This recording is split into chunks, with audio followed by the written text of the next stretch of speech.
ವಿಜ್ಞಾನದ ಜೀವದ ಮೂಲ ಘಟಕ. ಈ ಪಾಠದಲ್ಲಿ ಕಲಿಕಾ ಚಟುವಟಿಕೆಗಳಿಗಾಗಿ ಆಶುಭಾಷಣ ಸ್ಪರ್ಧೆಯನ್ನು ಹಮ್ಮಿಕೊಂಡಿದ್ದೇವೆ. ಮೊದಲನೆಯದಾಗಿ ನಮ್ಮ ಸ್ನೇಹಿತನಾದ ಶರತ್.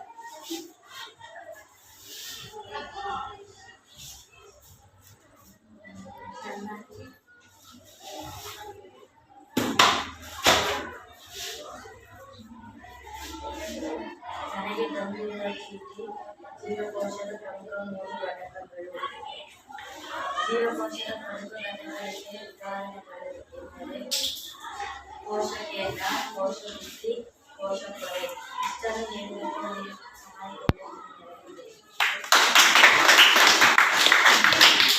ಜೀವಕೋಶದ 3 ಘಟಕಗಳಿಗೆ ಉದಾಹರಣೆ ಕೊಟ್ಟ ಶರತ್ಗೆ ಧನ್ಯವಾದಗಳು. ನೆಕ್ಸ್ಟ್ ಶ್ವೇತಾ.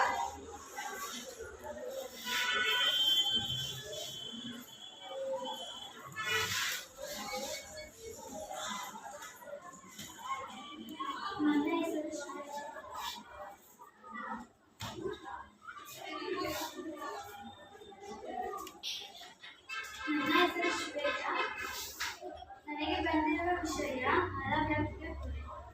ಅಲವ್ಯಕ್ತ ಪೊರೆ ಎಂದರೆ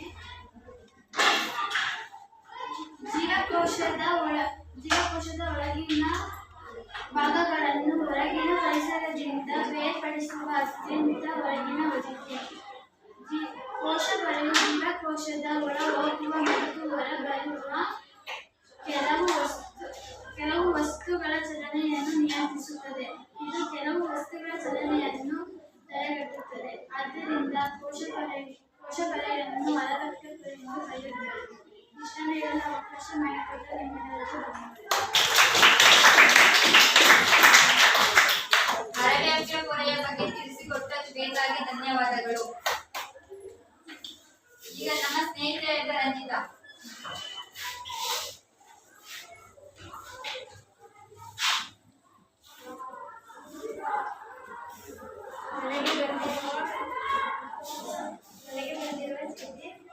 ಅಮೀಬವು ಆಹಾರವನ್ನು ಹೇಗೆ ತಯಾರಿಸುತ್ತದೆ? ಅಮೀಬವು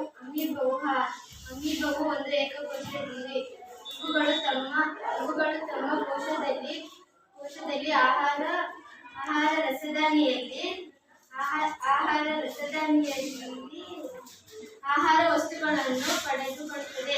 ಅದರಿಂದಾಗಿ ಅದು ಅಮೀಬವು ಆಹಾರವನ್ನು ಪಡೆದುಕೊಳ್ಳುತ್ತದೆ. ಅಮೀಬವು ಆಹಾರವನ್ನು ಹೇಗೆ ಪಡೆಯುತ್ತದೆ ಎಂದು ತಿಳಿಸಿಕೊಟ್ಟ ರಂಜಿತಾಗೆ ಧನ್ಯವಾದಗಳು. ನಮ್ಮ ಸ್ನೇಹಿತೆಯಾದ ಅಮೂಲ್ಯ.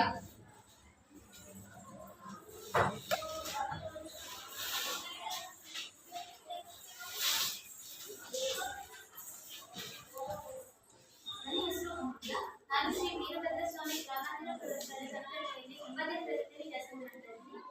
ಇಂದು ಆಶುಭಾಷಣದ ಸ್ಪರ್ಧೆಯಲ್ಲಿ ನಾನು ಭಾಗವಹಿಸಿದ್ದೀನಿ. ನನಗೆ ಬಂದಿರುವ ಚೀಟಿ ಪ್ರೊಕ್ಯಾರಿಯೋಟಿಕ್ ಮತ್ತು ಯುಕ್ಯಾರಿಯೋಟಿಕ್ ಇವುಗಳಲ್ಲೆಲ್ಲ ವ್ಯತ್ಯಾಸ.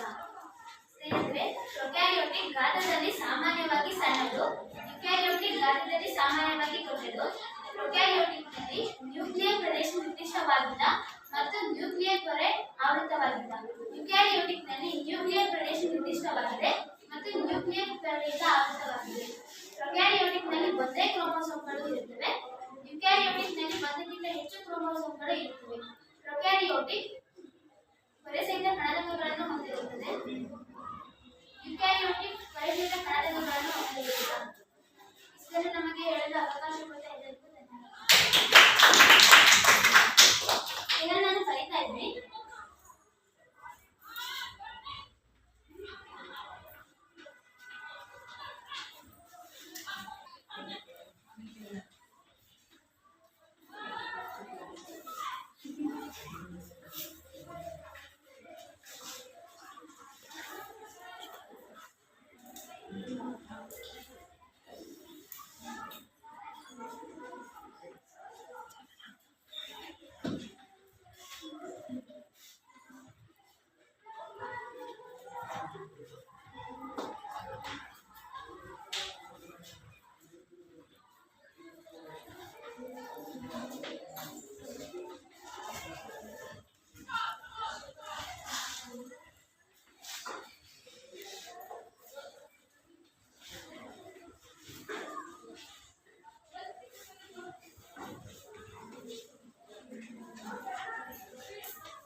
ಈ ಥರ ವ್ಯತ್ಯಾಸನ ಬರ್ತಿದ್ದೀನಿ, ನಿಮಗೆ ಅರ್ಥ ಆಗುತ್ತೆ ಅಂತ ಅನ್ಕೊಂಡಿದ್ದೀನಿ.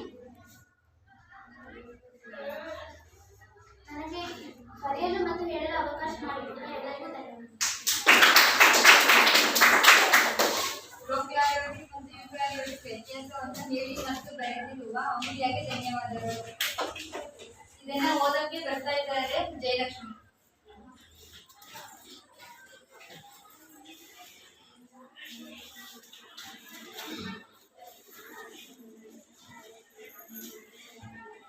ಪ್ರೊಕ್ಯಾರಿಯೋಟಿಕ್ ಗಾತ್ರದಲ್ಲಿ ಸಾಮಾನ್ಯವಾಗಿ ಸಣ್ಣದು, ಯುಕ್ಯಾರಿಯೋಟಿಕ್ ಗಾತ್ರದಲ್ಲಿ ಸಾಮಾನ್ಯವಾಗಿ ದೊಡ್ಡದು. ಪ್ರೊಕ್ಯಾರಿಯೋಟಿಕ್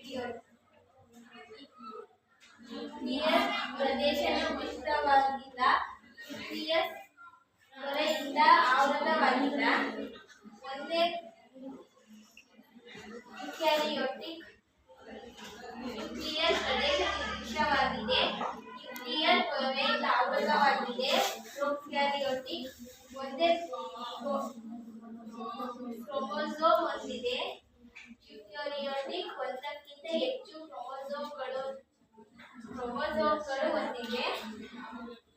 ಪ್ರೊಕ್ಯಾರಿಯೋಟಿಕ್ ಹೊರೆ ಸಹಿತ ಕಣದಂಗಗಳು ಕಂಡುಬರುತ್ತದೆ, ಯುಕ್ಯಾರಿಯೋಟಿಕ್ ಹೊರೆ ಸಹಿತ ಕಣದಂಗಗಳು ಕಂಡುಬರುತ್ತಿಲ್ಲ. ಪ್ರೊಕ್ಯಾರಿಯೋಟಿಕ್ ಮತ್ತು ಯುಕ್ಯಾರಿಯೋಟಿಕ್ ವ್ಯತ್ಯಾಸವನ್ನು ಹೇಳಿದ ಜಯಲಕ್ಷ್ಮಿ ಧನ್ಯವಾದಗಳು. ನೆಕ್ಸ್ಟ್ ಖುಷಿ.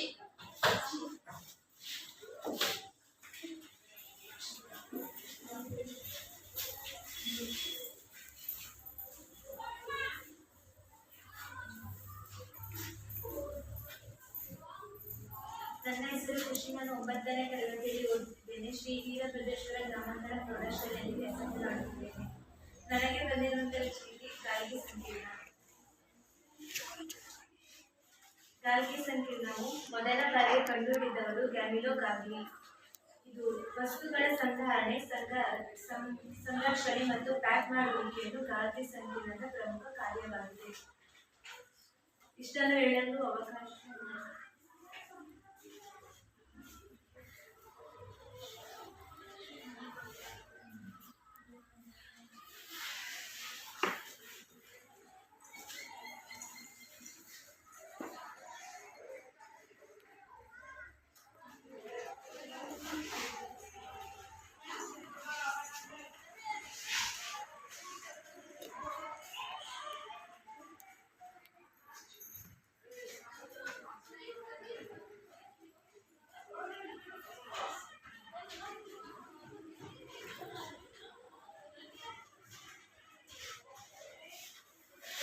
ಹೇಳಲು ಅವಕಾಶ ಮಾಡಿಕೊಟ್ಟು ನೀವೆಲ್ಲರೂ ಧನ್ಯವಾದ.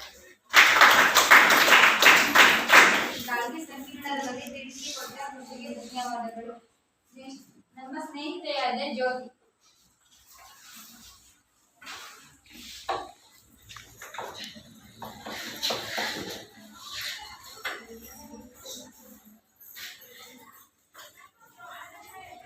ನನ್ನ ಹೆಸರು ಜ್ಯೋತಿ. ನಾನು 9ನೇ ತರಗತಿಯಲ್ಲಿ ಓದುತ್ತಿದ್ದೇನೆ. ಶ್ರೀ ವೀರಭದ್ರೇಶ್ವರ ಗ್ರಾಮಾಂತರ ಪ್ರೌಢಶಾಲೆ ಕಣಕಟ್ಟೆ. ನನಗೆ ಬಂದಿರುವುದು ಲೈಸೋಸೋಮ್ಗಳು. ಲೈಸೋಸೋಮ್ಗಳು ಹೊರೆ ಸಹಿತ ಚೀಲದಂತಿರುವ ಕಣದಂಗವಾಗಿದ್ದು, ಕೋಶೀಯ ಚಯಾಪಚಯ ಕ್ರಿಯೆಗೆ ತೊಂದರೆಯಾದ ಸಮಯದಲ್ಲಿ ಉದಾಹರಣೆಗೆ ಜೀವಕೋಶವು ತೀವ್ರವಾಗಿ ಹಾನಿಗೊಳಗಾದ ಸಂದರ್ಭದಲ್ಲಿ ಲೈಸೋಸೋಮ್ಗಳು ಒಡೆದು ಹೋಗಿ ಕಿಣ್ವಗಳನ್ನು ತಲುಪುತ್ತದೆ. ಆದ್ದರಿಂದ ಲೈಸೋಸೋಮ್ಗಳು ಜೀವಕೋಶದ ಆತ್ಮಹತ್ಯೆ ಸಂಚಿಗಳು ಎಂದು ಕರೆಯುತ್ತಾರೆ. ನನಗೆ ಲೈಸೋಸೋಮ್ಗಳ ಬಗ್ಗೆ ಹೇಳಲು ಅವಕಾಶ ಮಾಡಿಕೊಟ್ಟ ನಿಮ್ಮೆಲ್ಲರಿಗೂ ಧನ್ಯವಾದಗಳು. ಲೈಸೋಸೋಮ್ ಬಗ್ಗೆ ತಿಳಿಸಿಕೊಟ್ಟ ಜ್ಯೋತಿಗೆ ಧನ್ಯವಾದಗಳು.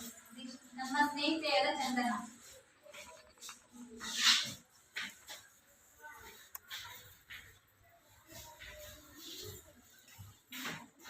ನನ್ನ ಹೆಸರು ಚಂದನ. ನಾನು 9ನೇ ತರಗತಿಯಲ್ಲಿ ಓದುತ್ತಿದ್ದೇನೆ. ಶ್ರೀ ವೀರಭದ್ರ ಗ್ರಾಮಾಂತರ ಪ್ರೌಢಶಾಲೆ. ನನಗೆ ಬಂದಿರುವ ಚೀಟಿ ಎಂಡೋಪ್ಲಾಸ್ಮಿಕ್ ರೆಟಿಕ್ಯುಲಮ್.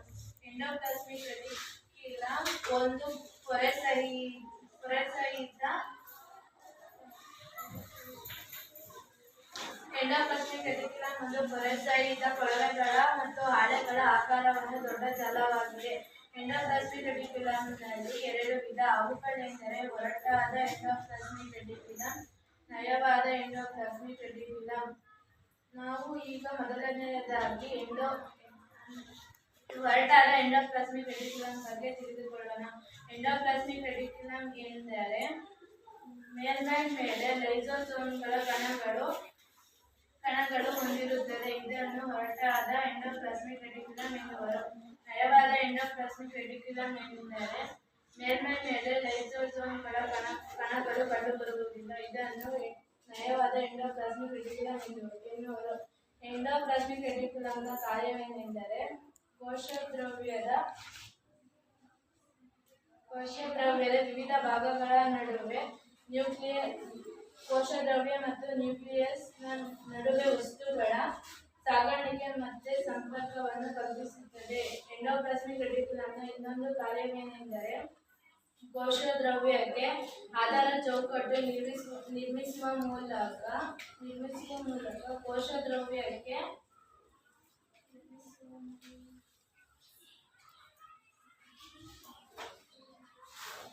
ಇಷ್ಟನ್ನು ಹೇಳಲು ಅವಕಾಶ ಮಾಡಿಕೊಟ್ಟಂತ ನಿಮ್ಮೆಲ್ಲರಿಗೂ ಧನ್ಯವಾದಗಳು. ಎಂಡೋಪ್ಲಾಸ್ಮಿಕ್ ರೆಟಿಕ್ಯುಲಮ್ ಬಗ್ಗೆ ತಿಳಿಸಿಕೊಟ್ಟ ಚಂದನಾಗೆ ಧನ್ಯವಾದಗಳು. ನಮ್ಮ ಸ್ನೇಹಿತೆಯಾದ ಧನಶ್ರೀ.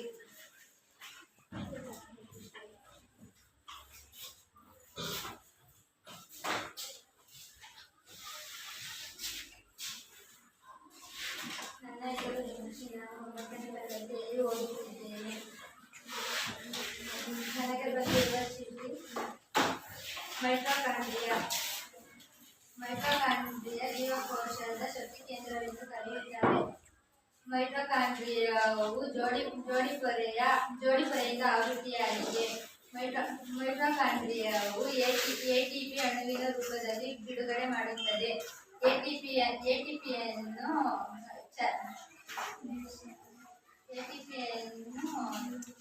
ಜೀವಕೋಶದ ಚಲಾವಣೆಯಲ್ಲಿರುವ ಶಕ್ತಿ ನಾಣ್ಯ ಎಂದು ಕರೆಯುತ್ತಾರೆ. ಮೈಟೊಕಾಂಡ್ರಿಯಾವು ತನ್ನದೇ ಆದ ರೈಸೋಮ್ಗಳನ್ನು ಹೊಂದಿರುವುದರಿಂದ ಅದನ್ನು ವಿಶಿಷ್ಟ ಕಣದಂಗಗಳು ಎನ್ನುವರು. ಇಷ್ಟನ್ನು ಹೇಳಲು ಅವಕಾಶ ಮಾಡಿಕೊಟ್ಟ ನಿಮಗೆಲ್ಲರಿಗೂ ಮೈಟೊಕಾಂಡ್ರಿಯಾದ ಬಗ್ಗೆ ತಿಳಿಸಿಕೊಟ್ಟ ಜನರಿಗೆ ಧನ್ಯವಾದಗಳು. ನೆಕ್ಸ್ಟ್ ನಮ್ಮ ಸ್ನೇಹಿತನಾದ ನಂದೀಶ್. ನನ್ನ ಹೆಸರು ಗಣೇಶ್. ನಾನು 9ನೇ ತರಗತಿಯಲ್ಲಿ ಓದುತ್ತಿದ್ದೇನೆ. ಶ್ರೀ ವೀರಭದ್ರೇಶ್ವರ ಗ್ರಾಮಾಂತರ ಪ್ರೌಢಶಾಲೆ. ನನಗೆ ಬಂದಿರುವ ಚೀಟಿ ಪ್ಲಾಸ್ಟಿಕ್ಗಳು ಸಸ್ಯ ಜೀವಕೋಶಗಳಲ್ಲಿ ಮಾತ್ರ ಕಂಡುಬರುತ್ತದೆ. ಪ್ಲಾಸ್ಟಿಕ್ಗಳಲ್ಲಿ 2 ವಿಧ. ಕ್ರೋಮೋಪ್ಲಾಸ್ಟ್ಗಳು, ಲ್ಯೂಕೋಪ್ಲಾಸ್ಟ್ಗಳು. ಸಸ್ಯಗಳು ದ್ಯುತಿಸಂಶ್ಲೇಷಣೆ ಕ್ರಿಯೆಯಲ್ಲಿ ಕ್ಲೋರೋಪ್ಲಾಸ್ಟ್ಗಳು ಪ್ರಮುಖ ಪಾತ್ರವನ್ನು ವಹಿಸುತ್ತದೆ. ಇಷ್ಟನ್ನು ಹೇಳಲು ಅವಕಾಶ ಮಾಡಿಕೊಟ್ಟ ನಿಮ್ಮೆಲ್ಲರಿಗೂ ಪ್ಲಾಸ್ಟಿಕ್ಗಳ ಬಗ್ಗೆ ತಿಳಿಸಿಕೊಟ್ಟ ನಂದೀಶ್ಗೆ ಧನ್ಯವಾದಗಳು. ನೆಕ್ಸ್ಟ್ ನಮ್ಮ ಸ್ನೇಹಿತನಾದ ರೋಹಿತ್.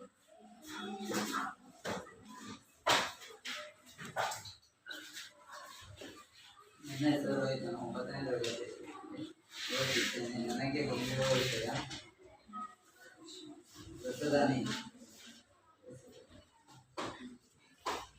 ರಸದಾನಿಗಳು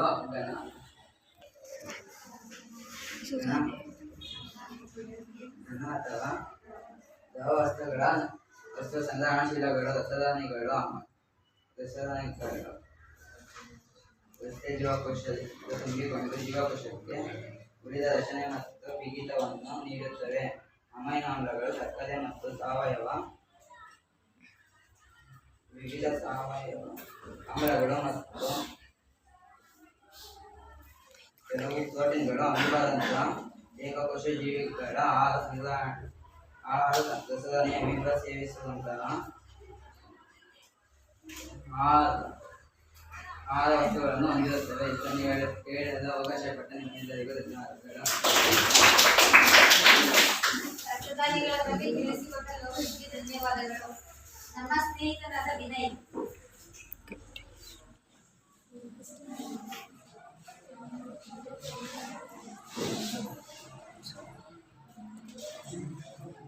ನನ್ನ ಹೆಸರು ವಿನಯ್. ನಾನು 9ನೇ ತರಗತಿಯಲ್ಲಿ ಓದುತ್ತಿದ್ದೇನೆ. ನನಗೆ ಬಂದಿರುವ ವಿಷಯ ಕೋಶ ವಿಭಜನೆ. ಕೋಶ ವಿಭಜನೆ ಎಂದರೆ ಜೀವಿಗಳು ಬೆಳವಣಿಗೆ ಹೊಂದಲು ಹಳೆಯ ಸತ್ತ ಮತ್ತು ಗಾಯಗೊಂಡ ಜೀವಕೋಶಗಳನ್ನು ಬದಲಿಸಲು ಹೊಸ ಜೀವಕೋಶಗಳು ರೂಪುಗೊಳ್ಳುತ್ತವೆ. ಹೊಸ ಜೀವಕೋಶಗಳು ರೂಪುಗೊಳ್ಳುವುದನ್ನು ಕೋಶ ವಿಭಜನೆ ಎನ್ನುವರು. ಕೋಶ ವಿಭಜನೆಯಲ್ಲಿ 2 ವಿಧ, ಮೈಟಾಸಿಸ್ ಮತ್ತು ಮಿಯಾಸಿಸ್. ಕೋಶ ವಿಭಜನೆಯ ವಿಧದ ಬಗ್ಗೆ ತಿಳಿಸಿಕೊಟ್ಟೆ ವಿನಯ್ಗೆ ಧನ್ಯವಾದಗಳು. ಈ ಆಶುಭಾಷಣ ಸ್ಪರ್ಧೆಯಲ್ಲಿ ಎಲ್ಲ ನನ್ನ ಸ್ನೇಹಿತೆಯರು ಎಲ್ಲರೂ ಭಾಗವಹಿಸಿದ್ದೀರಿ. ನಿಮಗೆಲ್ಲರಿಗೂ ಧನ್ಯವಾದಗಳು. ಈಗ ನಮ್ಮ ಸ್ನೇಹಿತೆಯಾದ ಸಾರಿಕಾ ಜೀವಕೋಶದ ಮೂಲ ಘಟಕ ಈ ಪಾಠದಲ್ಲಿ ಕೆಲವು ಪ್ರಶ್ನೆಗಳನ್ನು ಹುಡುಕಿ ತಂದಿದ್ದಾಳೆ. ಆ ಪ್ರಶ್ನೆಗಳಿಗೆ ನೀವೆಲ್ಲ ಆನ್ಸರ್ನ ಹೇಳಿ.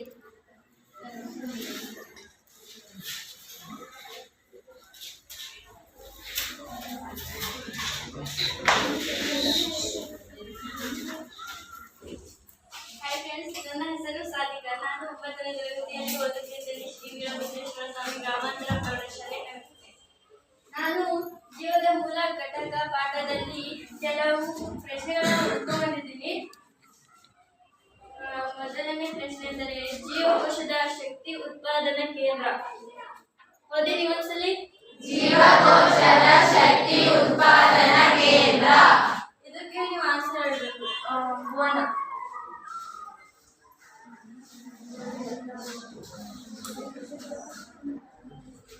ನನಗೆ ಬಂದಿರುವ ಪ್ರಶ್ನೆಗಳು ಜೀವಕೋಶದ ಶಕ್ತಿ ಉತ್ಪಾದನಾ ಕೇಂದ್ರ.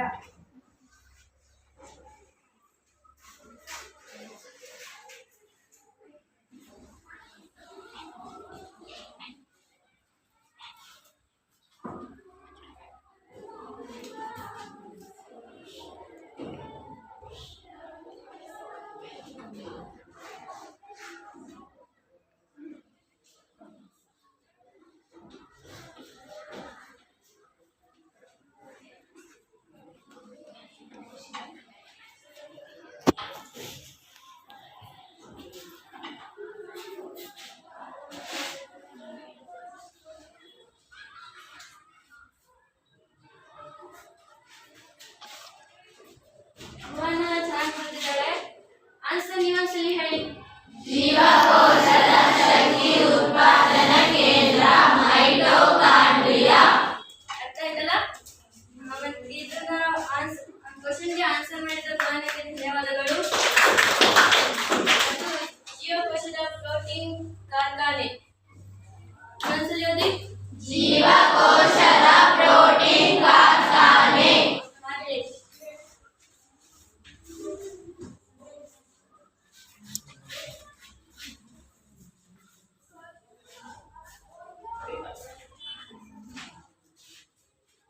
ಜೀವಕೋಶದ ಪ್ರೋಟೀನ್ ಕಾರ್ಖಾನೆ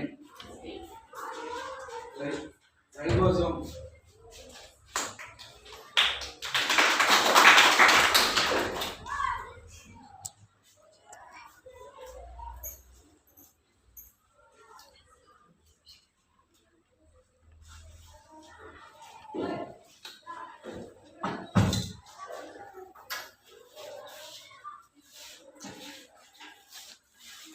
ಚೆನ್ನಾಗಿ ಪ್ರಶ್ನೆ ಆನ್ಸರ್ ಇದ್ದಾನೆ.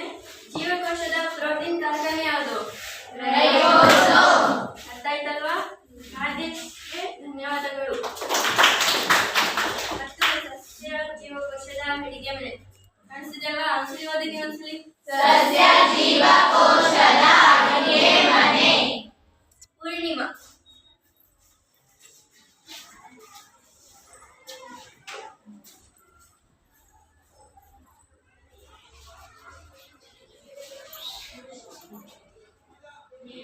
ನನಗೆ ಬಂದಿರುವ ಕ್ವಶನ್ ಸಸ್ಯ ಜೀವಕೋಶದ ಅಡಿಗೆ ಮನೆ ಕ್ಲೋರೋಪ್ಲಾಸ್ಟ್.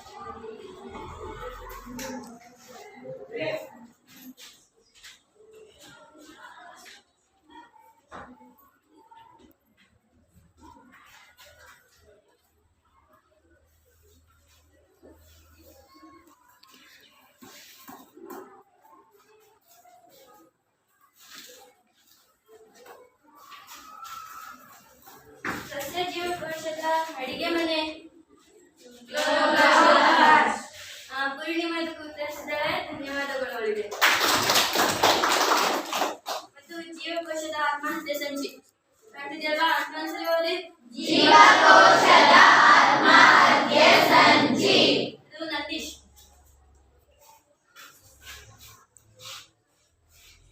ಜೀವಕೋಶದ ಆತ್ಮಹತ್ಯೆ ಸಂಚಿ ಲೈಸೋಸೋಮ್.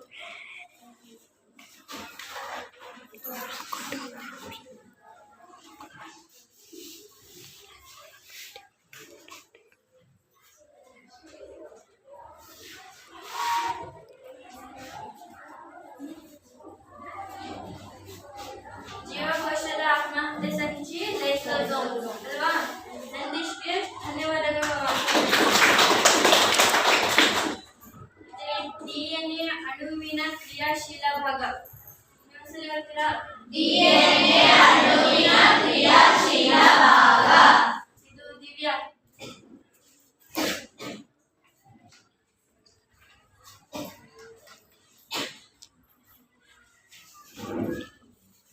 ಡಿಎನ್ಎ ಅಣುವಿನ ಕ್ರಿಯಾಶೀಲ ಭಾಗ.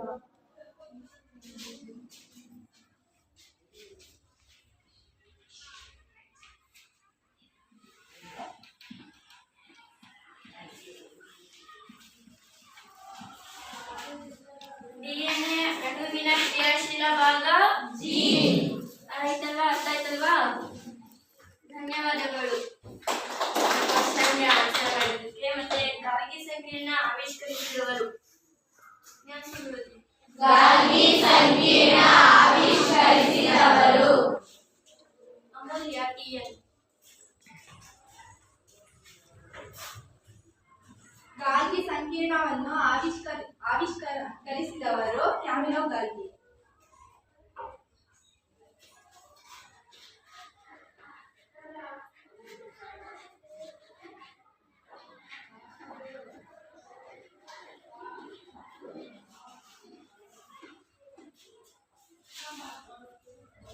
ಗಾಲ್ಗಿ ಸಂಕೀರ್ಣ ಆವಿಷ್ಕರಿಸಿದವರು ಕ್ಯಾಮಿಲೋ ಗಾಲ್ಗಿ.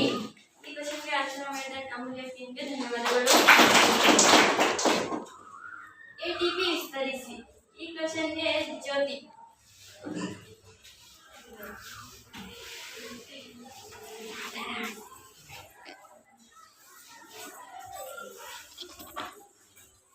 ಎಟಿಪಿ ವಿಸ್ತರಿಸಿ.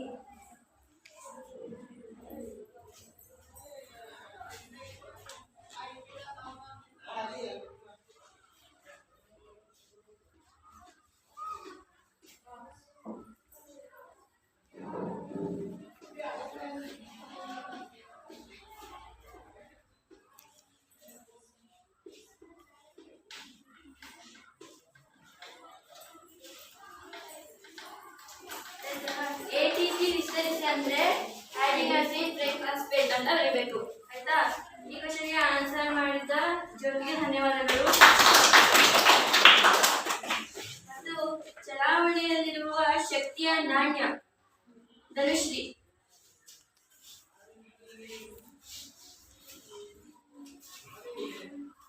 ನನಗೆ ಬಂದಿರುವ ಪ್ರಶ್ನೆ ಚಲಾವಣೆಯಲ್ಲಿರುವ ಶಕ್ತಿಯ ನಾಣ್ಯ ಎಟಿಪಿ.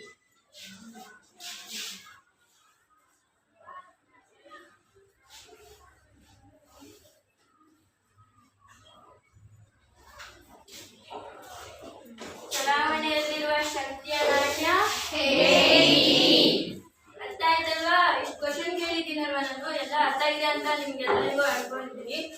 ಮತ್ತು